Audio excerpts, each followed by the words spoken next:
Assalamualaikum warahmatullahi wabarakatuh. Selamat pagi, selamat datang kembali di materi pembelajaran Engine Management System. Pada kali ini kita akan bahas tentang EMS yang terdapat pada mesin K3VE. Mesin ini adalah mesin yang terpasang pada Toyota Avanza dan Daihatsu Xenia. Pada bagian ini, bagian pertama, nanti kita akan bahas tidak semuanya dari apa yang ada di layar monitor, tapi untuk bagian pertama ini nanti kita akan bahas tentang penjelasan umum, kemudian kode singkatan, kemudian bagian dari EMS, ada sensor, kemudian ECU, alat electronic control unit, dan aktuator. Nah, untuk bagian kedua, nanti kita masuk ke self diagnosis, ada troubleshooting code, ada permasalahan dan penyelesaian masalah. Oke, lanjut ke berikutnya. Pada penjelasan umum, kita bisa lihat bahwa Engine Management System atau EMS adalah suatu unit kontrol elektronik yang mengontrol kinerja serangkaian aktuator pada mesin pembakaran dalam untuk memastikan kinerja mesin yang optimal. Ya, jadi ini mengontrol semua aktuator yang ada di mesin tersebut agar kinerja mesin lebih maksimal. Selanjutnya, di dalam EMS nanti terdapat kode-kode. Nah, kode-kode ini wajib kita pahami ya, karena di buku manual yang tercantum adalah kodenya. Nah, maka dari itu kode-kode ini paling tidak kita paham ya, dan jelas. Sebagai contoh ABS, berarti itu untuk sistem rem. Berada CAN bus, ada CKP, CMP, itu terdapat pada engine. Kemudian ada EPS, itu berarti pada electronic power steering. Jadi kode-kode ini harus kita pahami. Jadi jangan sampai nanti pas kita membuka buku manual itu jangan sampai kita salah kode, karena kalau kita salah kode, salah baca, salah mengerti, maka nanti hasilnya juga akan berbeda. Berikutnya, nah, pada bagian Engine Management System ada 3 bagian pokok yang wajib kita pahami. Yang pertama adalah ada sensor, yang kedua adalah aktuator, yang ketiga adalah ECU. Nah, di dalam sensor atau bagian-bagian yang termasuk dalam kategori sensor itu adalah ada MAP, ada IAT, ada ECT, ada TPS, ada CKP, ada CMP, ada knock sensor, ada O2 sensor, dan lain-lainnya. Sedangkan di bagian aktuator itu ada fuel pump, kemudian ada injektor, ISC, VSV, OCV, ignition coil, dan lain-lain. Nah, 3 bagian utama ini harus kita pahami fungsi masing-masing. Jangan sampai pemahaman kita terbalik. Sebagai gambaran bahwa ECU ini nanti akan mengolah data atau mengolah informasi dari data yang dikirimkan oleh sensor. Jadi sensor ini adalah untuk mengirimkan informasi atau real time. Nah, informasi tadi atau data tersebut nanti akan dikirim ke ECU. Kemudian ECU atau Electronic Control Unit akan mengolah data tersebut untuk mengontrol aktuator. Nah, aktuator tersebut ya ada beberapa, ada fuel pump, ada injektor, ada ESC, VSV, OCV, dan lain-lainnya. Jadi sensor ini mengirim data ke ECU, ECU akan mengolah data tersebut nanti untuk mengontrol daripada kerja aktuator. Nah, pada sensor ya, penjelasannya adalah sebuah alat yang digunakan untuk mendeteksi, mengukur, atau mengetahui perubahan nilai seperti temperatur, putaran mesin, dan lainnya yang terdapat di mesin. Komponen-komponen sensor yang pertama adalah ada MAP atau Manifold Absolute Pressure, atau dalam bahasa Indonesia adalah sensor pengukur tekanan saluran masuk. Fungsinya adalah untuk mengetahui perubahan tekanan udara masuk yang berada di intake manifold. Nah, letaknya itu kalau Avanza Xenia terdapat di rumah filter, tetapi pada mesin-mesin lain atau pabrikan lain itu letaknya bisa berbeda. Tetapi intinya MAP ini letaknya di seputaran intake manifold. Dan yang kedua adalah ada IAT atau intake air temperatur, atau dalam bahasa Inggrisnya adalah sensor pengukur suhu tekanan suhu udara masuk. Nah, fungsinya adalah untuk mendeteksi suhu atau temperatur udara masuk yang ada di intake manifold. Letaknya kalau Avanza Xenia terdapat di filter udara.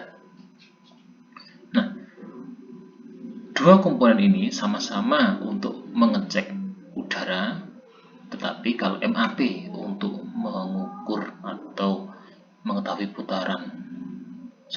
untuk mengetahui perubahan tekanan, tapi kalau IAT untuk mengetahui perubahan suhu udara masuk. Ya. Sensor yang ketiga adalah engine cloud temperature atau WTS, water temperature sensor, atau sensor air pendingin. Sensor ini berfungsi untuk apa? Untuk mendeteksi perubahan suhu atau temperatur pada air pendingin mesin. Ini menjadi penting karena pada waktu mesin masih dingin, otomatis air pendingin juga akan dingin atau suhunya rendah.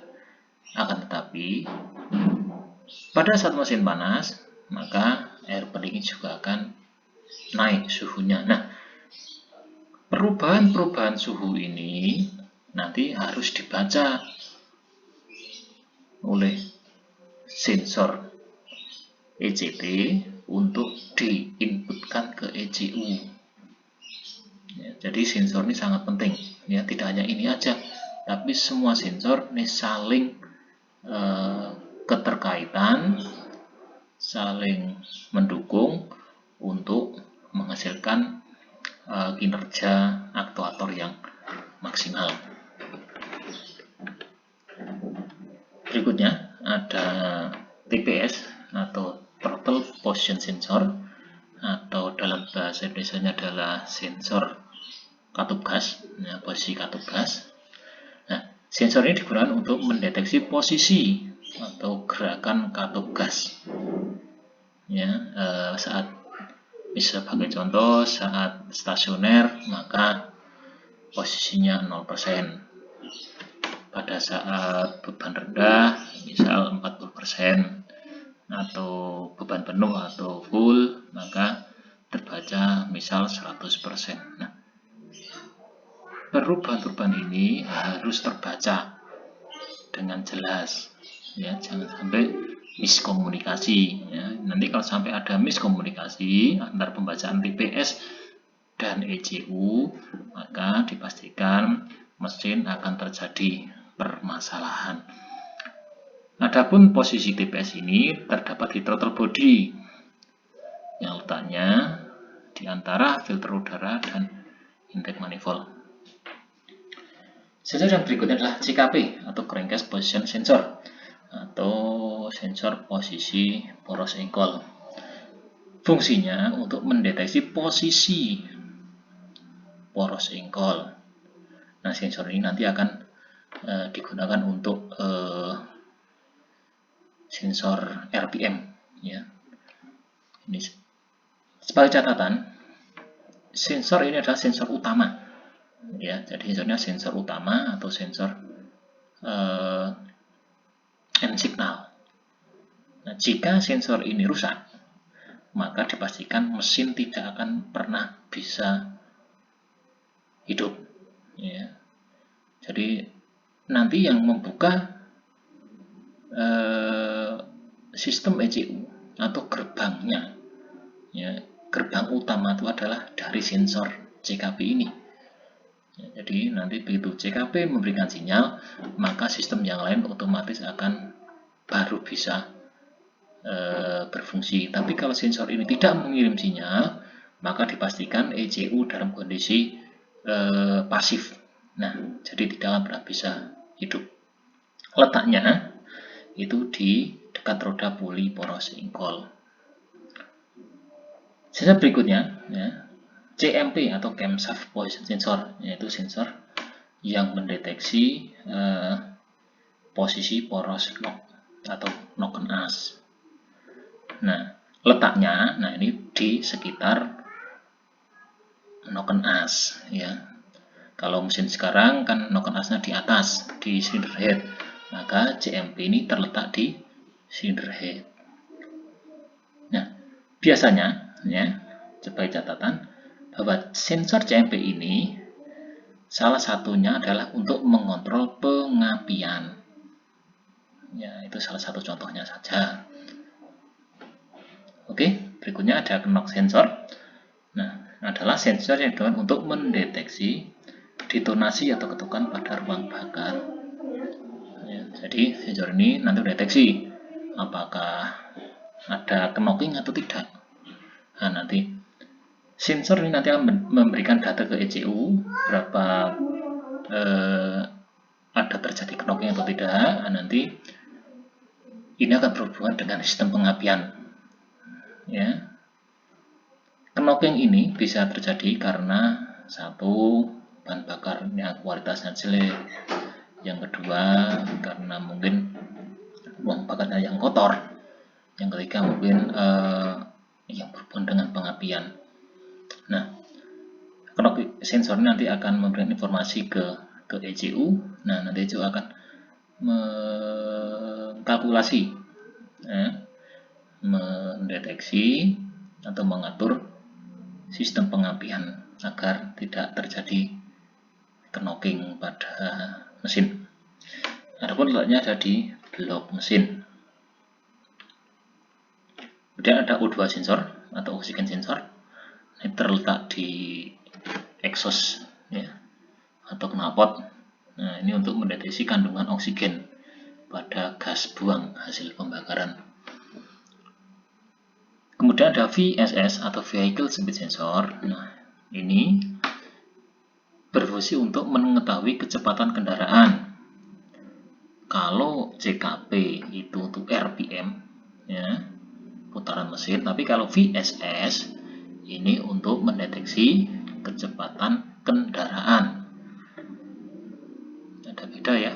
Nah, kalau RPM itu 800 RPM waktu idle, nanti putaran menengah 1000, 1500, 4000, nanti putaran tinggi di atas 6000. Tapi kalau sensor kecepatan kendaraan, nah nanti sablonnya ada kilometer per jam. Misal 10 km per jam, 20, 34, dan sebagainya.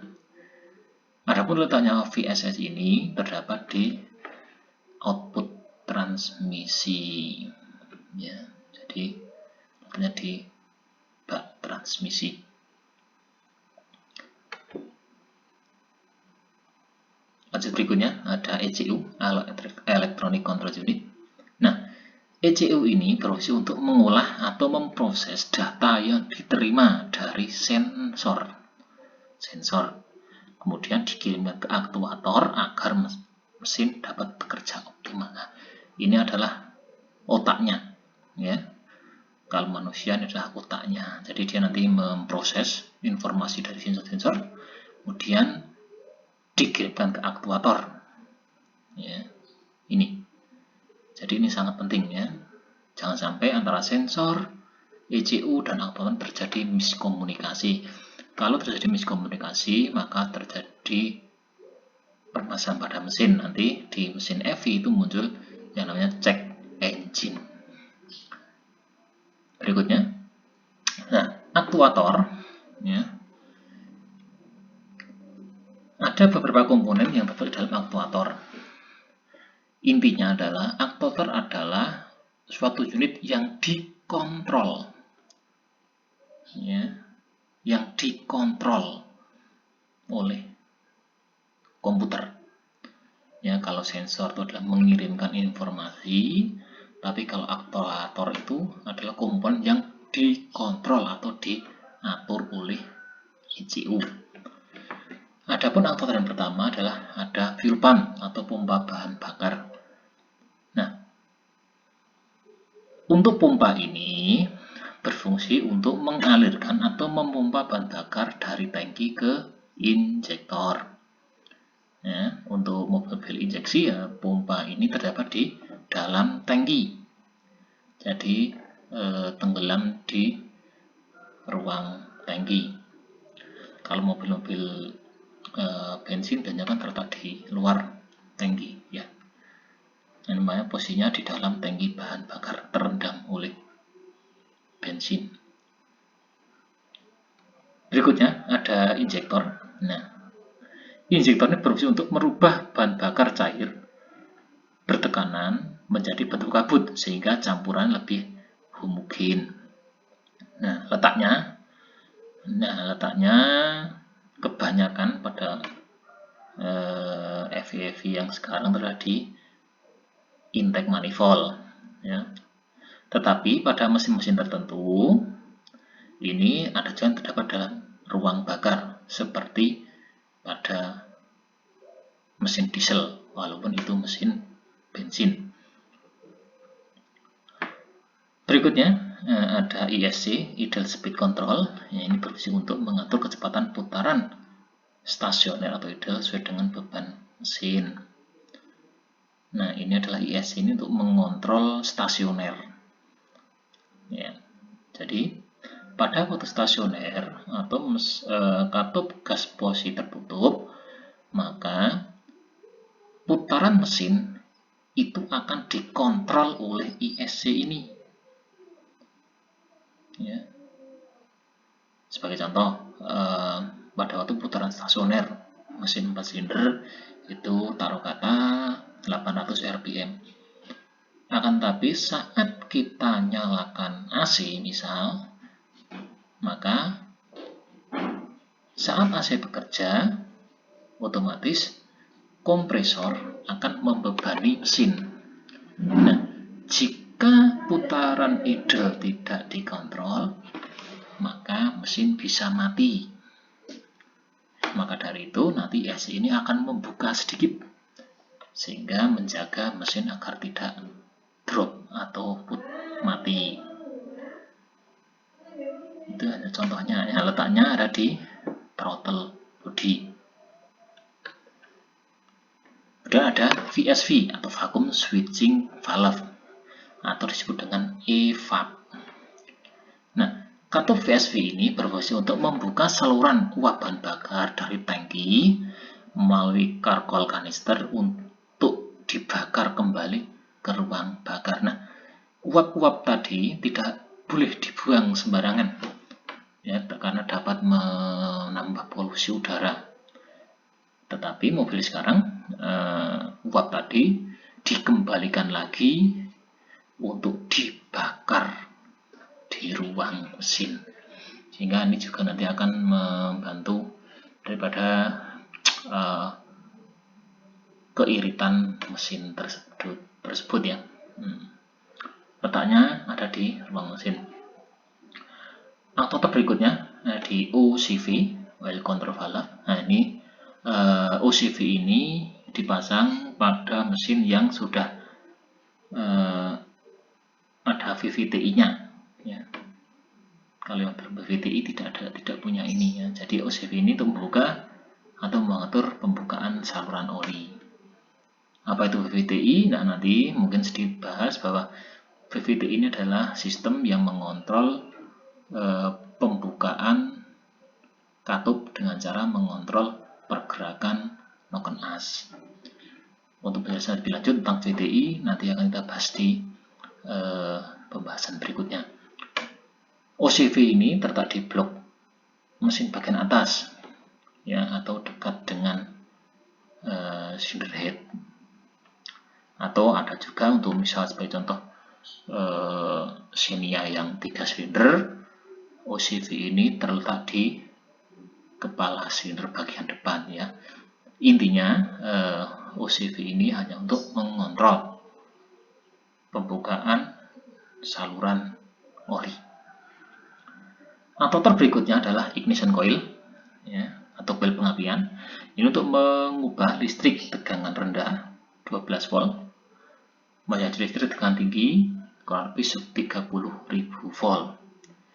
Nah, listrik tegangan tinggi ini nanti untuk membakar campuran udara dan bahan bakar yang ada di ruang bakar.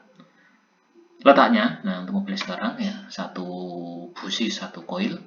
Nah, letaknya adalah di kepala silinder. Nah, itu ya teman-teman mengenai sensor, ECU dan aktuator.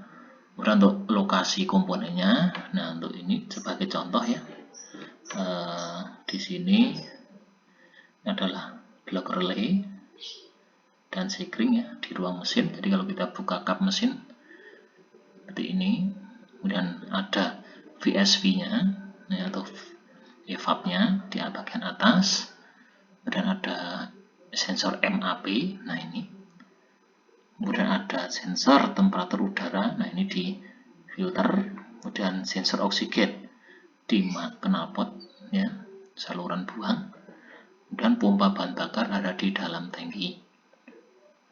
Ini, jadi pompa ada di bahan bakar atau di tangki, kemudian VSV ada di atas dan MAP ada di atas juga, dan IAT juga ada di saluran udara, U2 sensor ada di saluran buang. Kemudian sensor yang lain, nah ini ada throttle position sensor ya, di atas juga ada ISC, nah ini ada di throttle body ya, jadi satu, berada injektor, nah ini di sini di saluran masuk, dan ada camshaft timing oil atau natri OCV. Nah ini OCV nya ya. Nah ini tetap di blok bagian atas. Tapi untuk contoh Xenia yang 3 silinder itu ada di kepala silinder di ujung depan sini. Kemudian ada nih CKP. Nah ini tadi disebut bahwa letaknya di dekat puli. Ini puli poros sengkol. Letaknya kan di sampingnya puli. Kemudian ada sensor knock. Nah ini di blok mesin. Ini letaknya di antara ruang bakar. Nanti akan kelihatan ya. Kemudian ada switch posisi parking netral. Nah ini untuk matic biasanya. Kalau ini ada sensor oksigen ya. Di sini di saluran buang atau di knalpot. Dan ada sensor temperatur pendingin. Nah ini di mesin bagian belakang ya, pokoknya di saluran air. Berada camshaft position sensor atau CMP. Nah ini di bagian ujung dari noken as atau poros knock. Nah kemudian terakhir adalah koil pengapian ya, koil pengapian ini letaknya di atas ya, nanti menutupi daripada busi. Oke, teman-teman semuanya, kali ini pembelajaran bagian pertama tentang EMS sampai di sini dulu.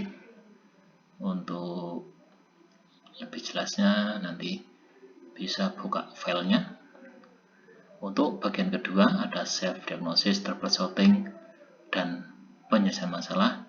Nanti akan kita bahas di pembahasan berikutnya. Terima kasih atas perhatiannya. Sampai ketemu lagi. Saya akhiri. Wassalamualaikum warahmatullahi wabarakatuh.